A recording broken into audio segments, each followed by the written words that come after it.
This is it, what? Cohiba lit, what? We got that yak up in the cup and getting bent, what? Put some smoke in the air, this your shit, what? And raise your glasses if everything classic.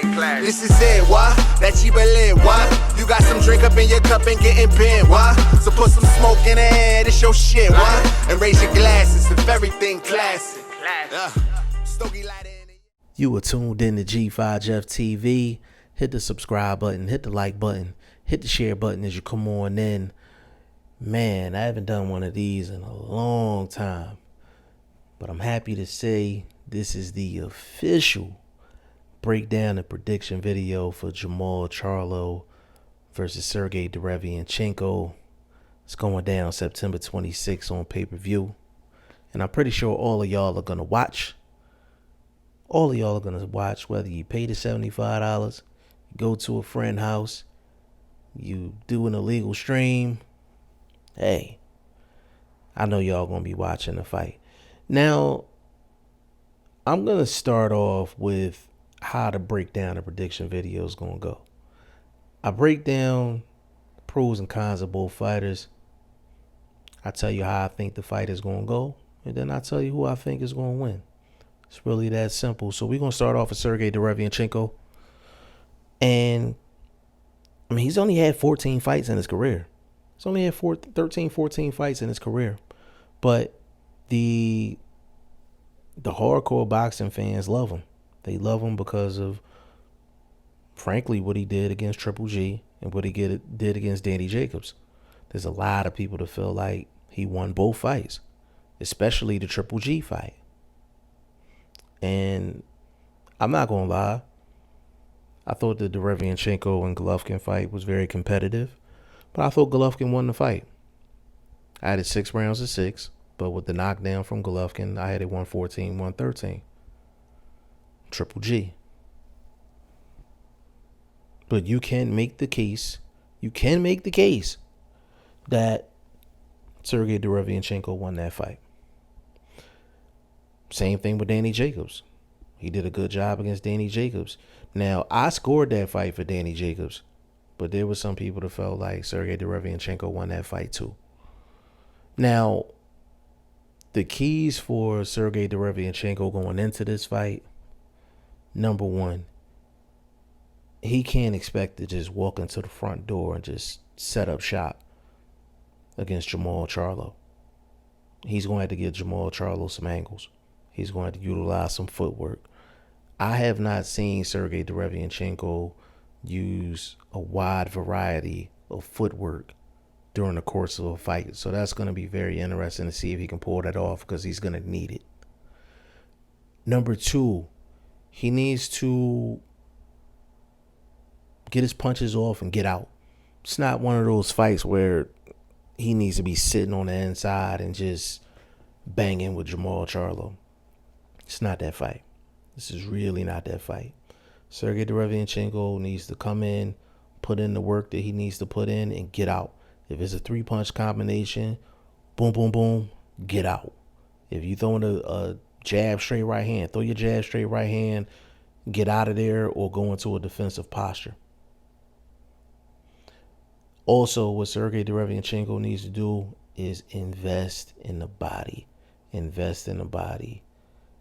Even if it's 5 or 6 body shots a round, let it be hard body shots. Let it be hard body shots. And Sergey Derevyanchenko is going to have to sit down on the shots in this fight, because if he don't get the respect of Jermall Charlo from a power standpoint, he's going to have problems all night. He's the shorter fighter.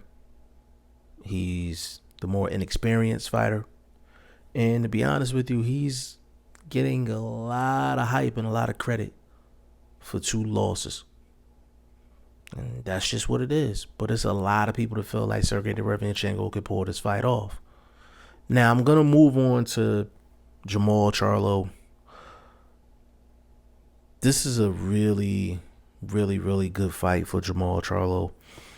He needs it for his career, number one. Number two, this is the best opponent of his career. And I know people are like, oh, well, you know, he fought Julian J. Rock Williams. Like, Julian J. Rock Williams was a quote-unquote hot prospect when he fought Jermall Charlo. It was just a lot of trash talk going on from Julian J. Rock Williams and his camp prior to that fight happening. But this is the best opponent in Jermall Charlo's career, point blank period. Now, the things that Jermall Charlo needs to do to win this fight: number one, he cannot allow Sergey Derevyanchenko to walk into the front door without paying an admission fee. Sergey Derevyanchenko going to try to get on the inside. Jermall's going to have to make him pay something at the door. Whether it's a jab, a stab jab to the body, something. A feint, step to the left side, step to the right side. He has to pay some type of an admission fee before he come walking up in the front door. That's number one for Jermall Charlo.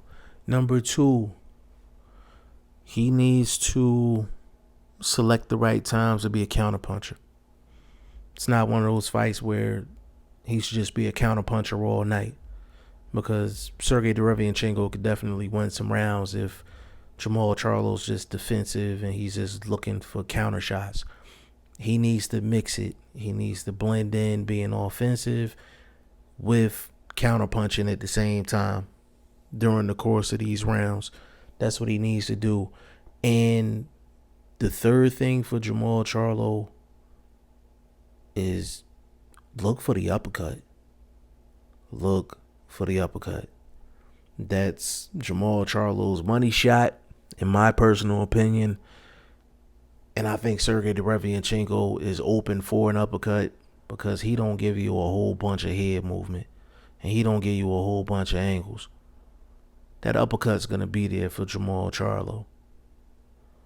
Those are the keys for Jermall Charlo. Now, how do I think this fight is going to go? I think Sergey Derevyanchenko is going to fight well early in the fight.